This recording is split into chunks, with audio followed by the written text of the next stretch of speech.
สบายดีสวัสดี FC ทุกคนเด้อบ่ว่าสิ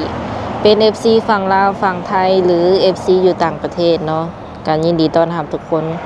เข้าสู่ช่อง YouTube ของสาวบุญเปียงสาวลาวเด้อเปิดภาพมามื้อนี้ก็อยู่เฮือนของผู้สาวโสดเนาะทุกคนซึ่งว่าเฮาก็มีโอกาสเข้ามาหาเพิ่นอีกครั้งนึงว่าซั่นซะเนาะ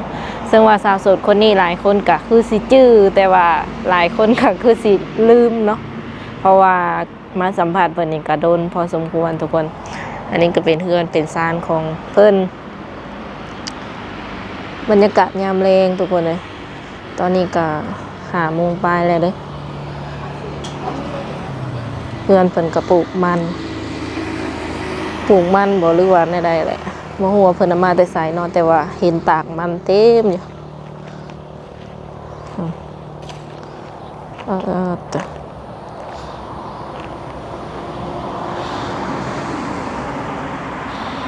คือสิดุสิมันพอสมควรเนาะทุกคน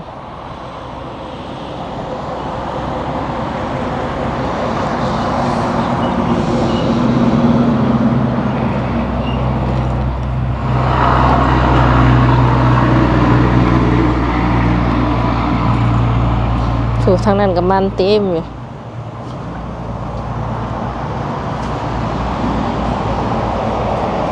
โอ้ยสบายดี สบายดี สบายดีสาวโสด โสดคักโสดแน่ โสดคักโสดแน่ว่าซั่นเป็นอะไรคือว่าโสดคักโสดแน่บ่มีจักคนเลย บ่มีเลย คือขออนุญาตถามก่อนเนาะแนะนำตัวในซื่อเนาะได้ อ่าสบายดีเด้อขอแนะนำโตวเลยว่าสื่อน้อย ตอนนี้อายุเท่าไหร่ อายุ28 ปีแล้ว โอ้ตะกี้ตอนมาตอนนั้น27 แม่นปีกายนี่ ปีกายนี้27มาปีนี้เขาปีที่28แล้ว 28 ปีได้ทุกคนเลยเป็นผู้สาวโสดบ่หรือว่าเคยแต่งงาน เป็นสาวโสด ต้องสิว่าในทวนคืนแน่หน่อยหนึงเนาะสำหรับ FC ใหม่เพิ่นก็สิงงคันว่าเฮาถามแนวอื่นเนาะก็คือเพิ่นเคยเปิดใจแล้วรอบนึงปีกายนี่เนาะ แม่นปีกายนี้ ตั้งแต่ปีกายพูดได้ทุกคนเลยปัจจุบันนี่เป็นอะไรซะ ปัจจุบันนี่บ่ปัจจุบันนี่ยังบ่มีคนลม เด้อขออนุญาตถามแบบตั้งแต่เฮาเปิดใจรอบก่อนเนาะแบบว่าบ่มีคนถึกใจเลยบ่สาวน้อย ถ้ามันมีคนถือใจบอกกะมีคนที่แบบว่าล้มได้อยู่แต่ว่าบัด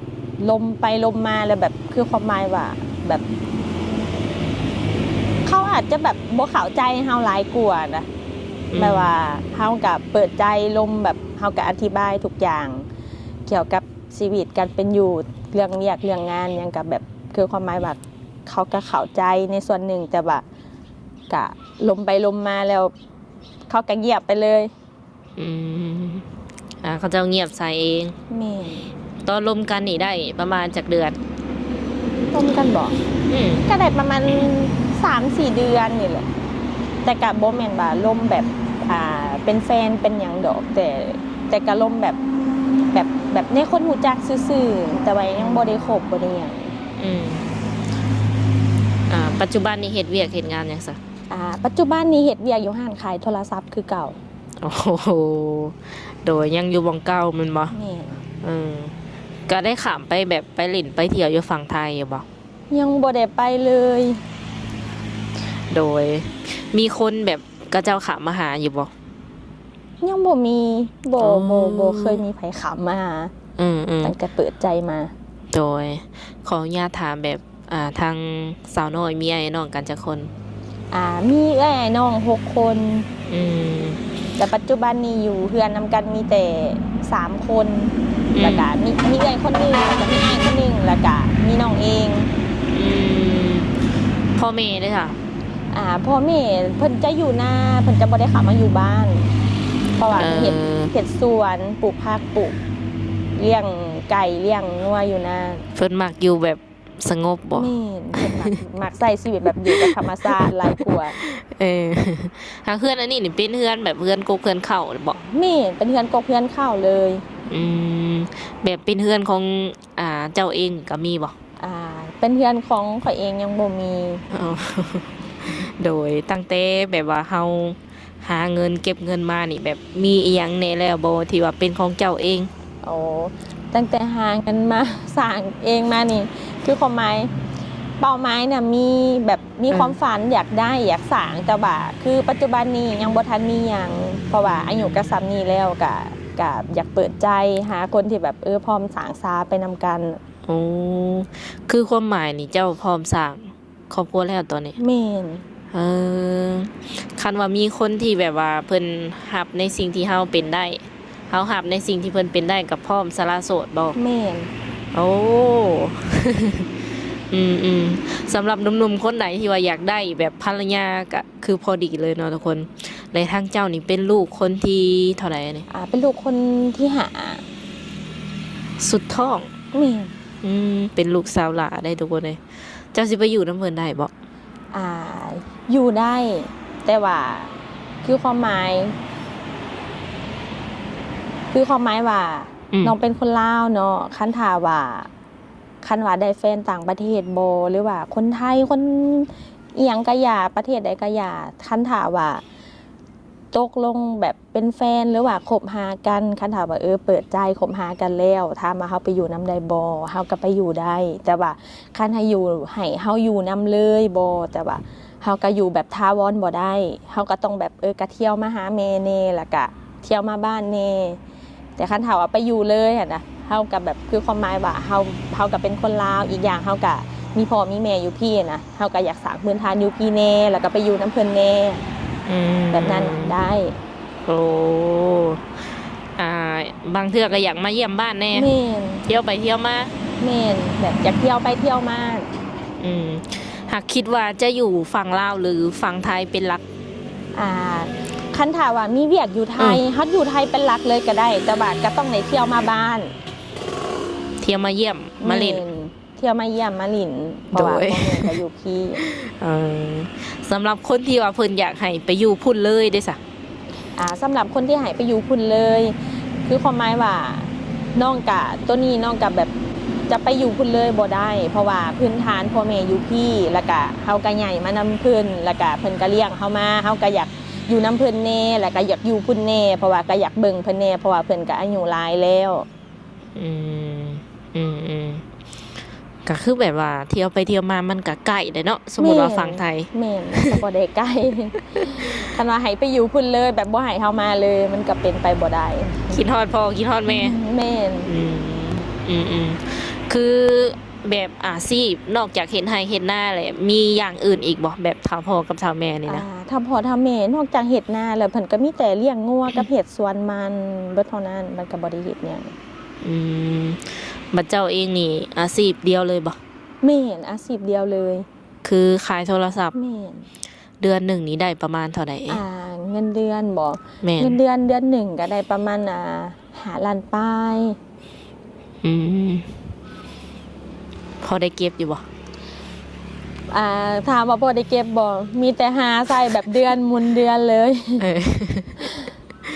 อีหยังก็แพงเนาะ แม่นอีหยังก็แพงไปเบิด เวลาที่เฮาไปเฮ็ดเวียกนี่เป็นช่วงเวลาใดหาเวลาใด ช่วงเวลาเป็ดเปียกเนาะเฮาก็จะไป6:30 น6 โมงตอนเช้าแล้วตอนแรงเลิกเวียกก็5 โมงตรง คือแสดงว่าช่วงเวลาเฮ็ดเวียกนี่บ่สามารถคุยโทรศัพท์ได้เลยบ่ เวลาเฮ็ดเวียกเขาจะมีช่วงเวลาลมได้อยู่แต่ว่าคันถาว่าค่าเวียกเพราะว่าเวียกเขาจะได้เฮ็ดต่อเนื่องเลยจะบ่มีกะผักเลยนะมีแต่แต่ว่าตอนกินข้าวก็ลมได้อยู่แต่ว่าบางเทื่อก็ได้กินข้าวนํแต่ว่าอาจจะกินข้าวบ่ตรงเวลาแต่ว่าก็ลมได้อยู่แต่ว่าคันให้ลมตลอดก็ย่านเพิ่นให้เพราะว่าเป็นลูกจ้างเพิ่น สำหรับคนไหนที่บ่เข้าใจเนาะว่าโทรไปแล้วเป็นหยังเจ้าคือบ่รับปึ๊บรับปั๊บประมาณนี้คันว่าเจ้าบ่รับแม่นค่าเวียกค่าแขกประมาณนี้บ่ แม่น หรือว่าบ่อยากรับ ส่วนหลายก็มีแต่ค่าลูกค้าคันถามว่าบ่หับเลยค่ะเป็นไปบ่ได้ จะหับแต่ว่าส่วนหลายคนอื่นอาจจะบ่เข้าใจนะผู้ที่ว่าทักมาลมเฮาเลยแบบโทรหาเฮาแล้วว่าเฮาแบบ ขี้คุยแบบนั้นแบบนี้นะว่าเฮาบ่อยากลมนำก็บ่แม่นว่าเฮาบ่อยากลมแต่คือความหมายบางเทื่อเฮาก็เฮ็ดเวียกเมื่อยแน่แล้วก็ลูกค้าหลายแน่บางเทื่อเฮาก็บ่ค่อยมีเวลาลมนำอะนะเฮาก็จะเน้นเรื่องเวียกก่อน อืม ช่วงใดแน่ซะแบบว่าเฮาสะดวก 100% จังซี่นะแบบบ่ค่าหันค่านี่ คือจะเป็นมือวันผักกับส่วงเลิกเวียกเพราะว่าตอนเช้าเฮาก็ตื่น5 โมงปลายแล้วนะ อืม เพื่อเฮาอาบน้ำอิหยังไปเวียกไปหยังเฮาก็ตอนเช้าเฮาก็จ้องได้อนามัยห้านเฮ็ดเวียกเลยเพราะว่าเขาเวียก7 โมงตรง แต่ว่าคันว่างเวียกเลยคือ5 โมงปลายขึ้นไปจะมีเวลาลมโทรศัพท์ จนฮอดประมาณ 7-8 โมง อ๋อสูงสุดแล้วบ่ แม่น 7-8 โมง 9 โมงแล้วรับบ่ 9 โมงจะเป็นโมงนอนแล้วเพราะว่าเฮ็ดเวียกเมื่อยแต่บางมื้อก็นอนดึกอยู่แต่ว่าก็บ่ได้ตลอด อืมอืมกระทักมาลินน้ำเพิ่นประมาณช่วงนั้นเนาะ แม่น หรือบอกกระทักแชทป้าไว้ แม่นทักเสร็จมาก็ได้ อืม หรือคันอยากเห็นหน้านี่แม่นแนะนำเป็นช่วงแรงๆทุกคนเลยเพราะว่าเพิ่นสิว่าในเลิกเวียกแล้วตอนนั้นเนาะ แม่น อาทิตย์หนึงนี่พักจากมื้อ อาทิตย์หนึ่งจะผักเวียก2 มื้อ โอ้ก็ดีเด้นี่เนาะเสาร์อาทิตย์บ่ เฮาเลือกมือผักได้ ในเดือนหนึ่ง อ๋อ เลือกมือผักได้ ในเดือนหนึ่งหรือในอาทิตย์หนึง ในเดือนหนึ่ง โอ้ เดือนหนึ่งผัก2 มื้อแต่ว่าเลือกมือผักได้ เลือกผักมื้อที่ว่าเฮาจำเป็นบ่หรือว่าเฮาอยากไปหลินไปเที่ยวหยังเฮาก็สามารถผักได้ในเดือนหนึ่งเฮาจะเลือกผัก2 มื้อ เอออืมคิดว่าอาทิตย์ละ2 มื้อสินะกำลัง เดือน ว่า ละ2 มื้อ วันหยุดหน่อยแฮง โดยสำหรับคนใดหรือว่า FC เนาะเพิ่นติดตามเจ้าและเพิ่นอยากมาเยี่ยมมายามฮอดเฮือนฮอดซานอย่างซี่นะสะดวกอยู่บ่ สะดวกคันถามว่ามี FC คนที่แบบติดตามเฮาแล้วก็แบบคือความหมายว่าสนใจอยากมาหลินมายังอยากรู้จักหักแพงเป็นน้องสาวบ่เป็นอิหยังบ่ก็มาได้ เพราะว่าเฮาก็สะดวกแต่ว่าก็ต้องแบบก็ต้องทักเสร็จมาแล้วก็ต้องนัดเวลาล่วงหน้าเพราะว่าเฮาจะได้ขอพักเวียกทัน อืมอืมคันถามว่าเพิ่นจะชวนเจ้าไปหลินอยู่บ้านเพิ่นได้ซะ สวนไปหลินอยู่บ้านบ่ แม่น ก็ไปได้ อืม คันไปหลินแต่ว่าเฮาก็ต้องแบบเฮาก็ต้องหาช่วงเวลาไป เพราะว่าเฮามือพักเฮาน้อย อยากไปหลินอยู่บ่ซะแบบเป็นฝั่งไทยหรือว่าอยู่ฝั่งอื่นจังซี่นะ อยากไปอยู่แต่ว่ามือผักหน่อยแห้งบางเถื่อกะมือผักกะมีแต่เดือน1-2 มื้อกะคือผักสมมติมาผัก2 มื้อเพื่อเดินทางไปกลับกะเมื่อยแล้วค่ะ คันว่าได้หยุดหลายมื้อนี่ก็แบบอยากไปดนๆอยู่บ่อยากพักผ่อน อยากไปเป็นแบบว่าอาทิตย์ซะ แม่ สิเนาะ แม่เขาจึงได้พักผ่อน เออ เวลาว่างหน่อยเพิ่นว่าเฮ็ดเวียกมานี่ได้จักปีละซะ เฮ็ดเวียกมานี่สิเข้า2 ปีแล้ว อืมคือเจ้าโสดแบบว่าบ่เคยมีไผมาลมเลยบ่ โสดแบบแม่นบ่เคยมีไผแบบมาลมแบบคบหากันแบบเป็นแฟนเลยค่ะบ่มีแต่แบบเข้ามาแบบแค่แบบลมแบบแซดแบบเอียงมาแบบแล้วก็หายไปเลย แต่ก็ยังบ่ได้คบบ่ได้หยังกันแบบยังบ่ได้เป็นแฟนคบหาแบบเป็นปี2 ปีหยังค่ะยังบ่เคยมีเลย อืมโดยผู้บ่าวแบบว่าแถวบ้านเฮานี่เขาก็มาจีบอยู่บ่ แถวบ้าน คือตอนนี้บ่มีเลยผู้บ่าวแถวบ้าน อืมคือเฮาไปขายเครื่องแบบไปเป็นแม่ค้าขายโทรศัพท์อีหยังประมาณนี้ก็บ่ได้มีลูกค้ามาจีบบ่ บ่ เอา จะบ่มีเลย ไปเฮ็ดเวียกอยู่ใน2 ปียังบ่เคยเห็นไผมาจีบเลย สงสัยเนี่ยคู่ยังบ่มา โดยคือทางเจ้าเองก็เปิดใจตลอดว่าซั่นซะ แม่น บ่เคยปิดกั้นตัวเองบ่ บ่เคยปิดกั้นตัวเองมีแต่กัจะบอกกับคนอื่นทั่วไปเลยแบบโสดแต่ก็ยังบ่มีไผลมแต่ก็ยังแบบก็บ่เข้าใจตัวเองคือกันแล้วแบบเฮาเฒ่าแล้วบ่ หรือว่าเฮาเลือกหลายสเปคเฮาสูง บ่มีสเปคแล้วก็บ่ได้เลือกแบบคือความหมายอายุแบบคือความหมายว่าอายุผู้ที่เฮาอยากจะลมได้คือความหมายว่าเฮาก็บ่ได้จำกัดอายุว่าต้องแบบอายุน้อย20ปลาย30ปลายหยังพะนี้ก็บ่แม่น อืม เฮาจะแบบว่าเฮาจะลมได้เบิดเลยตั้งแต่อายุ30ปลายขึ้นไป40 50 60หรือ อายุ70 ปีเฮาก็ล้มได้ค่ะนะแบบว่าเฮาก็บ่ได้ปิดกั้นว่าแบบคนอายุหลายแล้วเขาจะล้มบ่ได้อายุน้อยกว่าแหละจะล้มบ่ได้เขาจะล้มได้เบิดคันถ้าว่าเขามีความเข้าใจกันน่ะนะ หลักๆแล้วมักผู้ชายแบบนิสัยแบบใดอ่ะ มักผู้ชายที่แบบมีนิสัยแบบเป็นผู้ใหญ่แล้วก็มีความเป็นผู้นำแล้วก็เข้าใจเฮาแล้วก็คือความหมายก็บ่แม่นว่าให้มาให้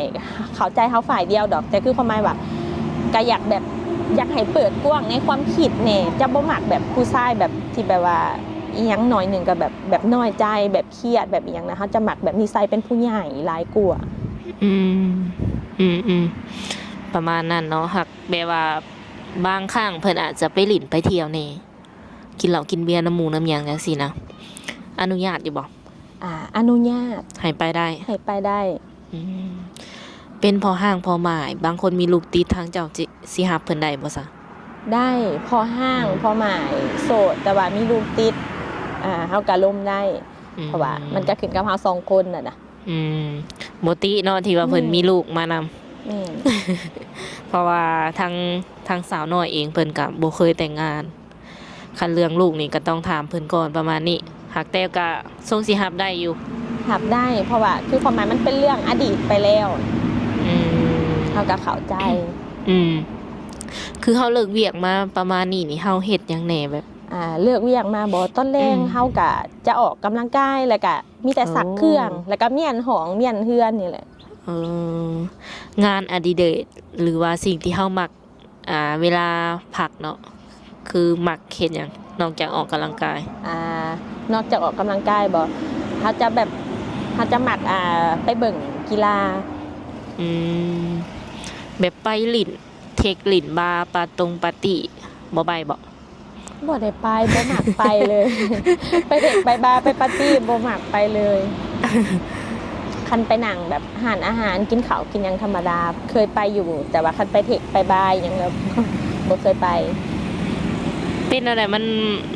บ่อยากไปบ่หรือว่าย่านหรือยังไง บ่แม่นว่าบ่อยากไปกับอีกอย่างแบบเฮาก็ใช้ชีวิตแบบว่าพื้นทางของเฮาก็แบบเฮาก็บ่ค่อยมักเข้าสังคมแบบว่า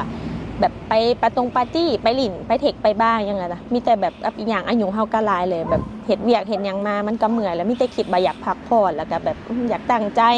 รวมเงินเก็บเงินแล้วก็หาเงินหลายกว่าเขาจะบ่ได้เน้นแบบใช้ชีวิตแบบไปหลินไปเที่ยวแบบไปแต่ละมื้อซื่อ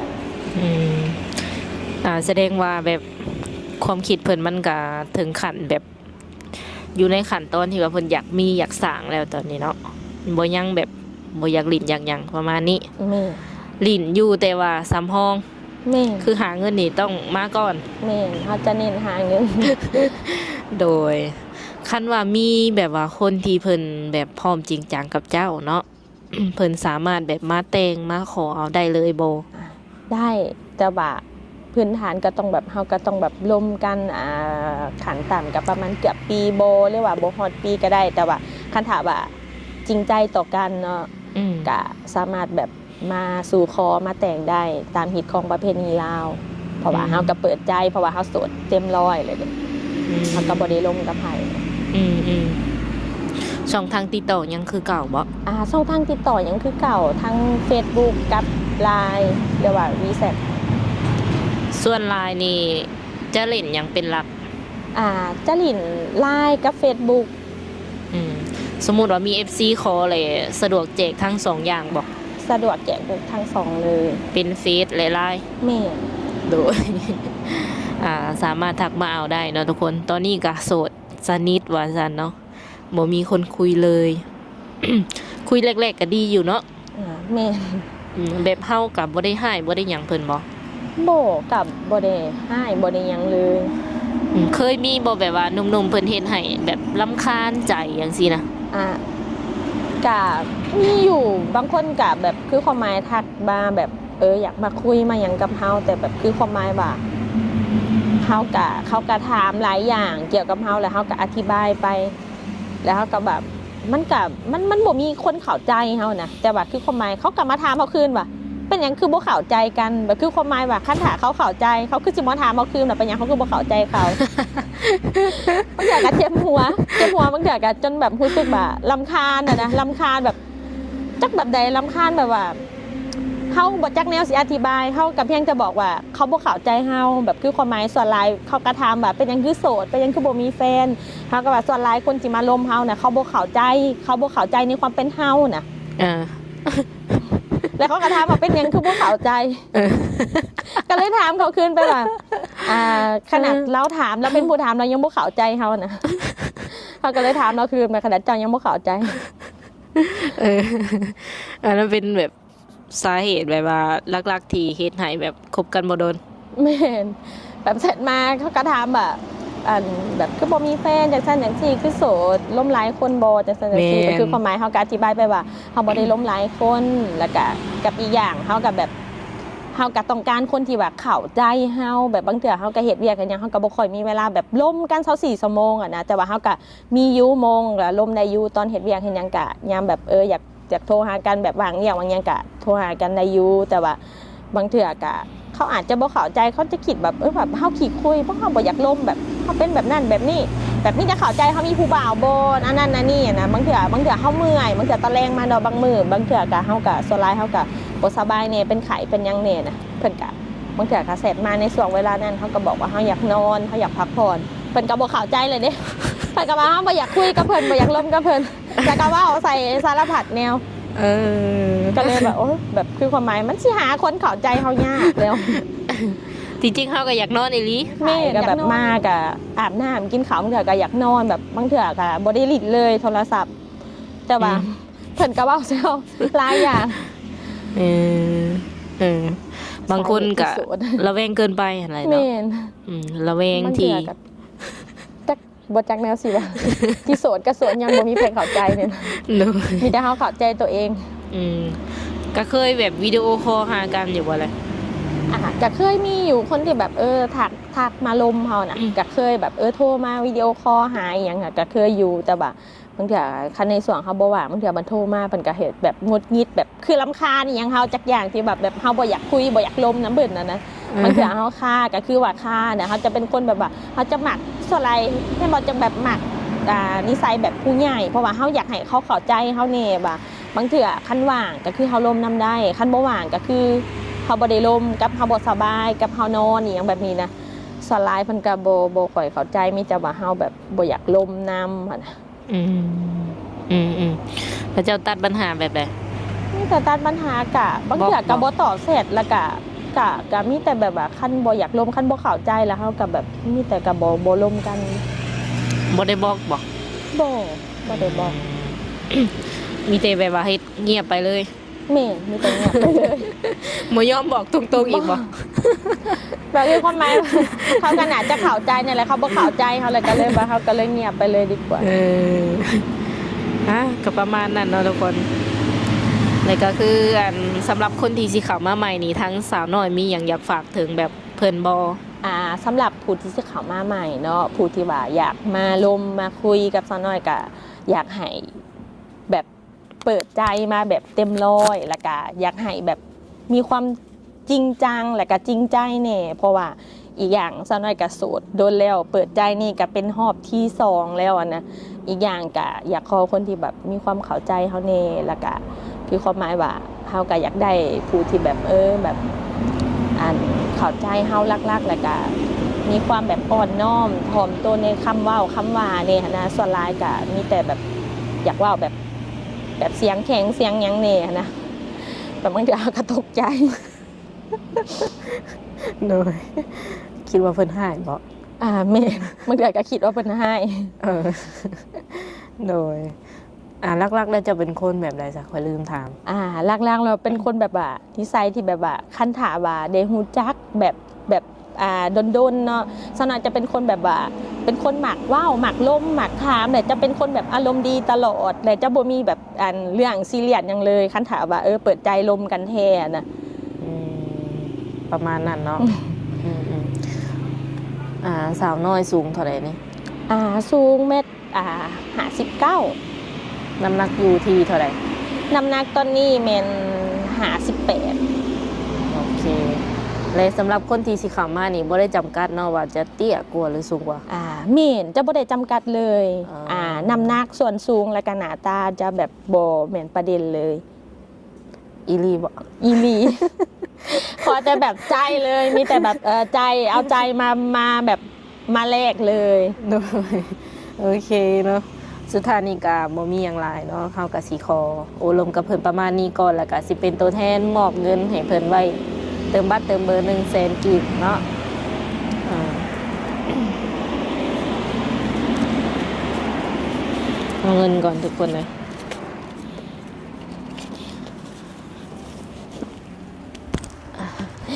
ขอบใจเด้อ โดย ต้องขอบใจเนาะสาวบุญเปียงเด้อที่ว่ามอบเงินนำใจให้สาวน้อยเติมบัตรเด้อแสนในจำนวนเงิน100,000กีบเด้อขอบใจหลาย โดยลืมบอกว่าสาวบุญเปียงเป็นสะพานให้ว่าซั่น ๆ ซะเนาะอันนี้ก็คือเป็นเงินผู้ใหญ่ที่ว่าเพิ่นสนับสนุนช่อง YouTube เฮา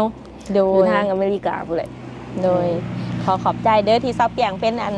สะพานให้เด้อ โดย แต่มีน้ำใจมอบอันจำนวนเงินให้สาวน้อย100,000กีบ โดยแล้วได้ก็ขอให้พอเนื้อคู่ไวๆโดยสำหรับคลิปนี้สาวบุญเปียงรายการสาวน้อยจะได้ขอตัวเจ้าไว้ก่อนเนาะสบายดี สบายดี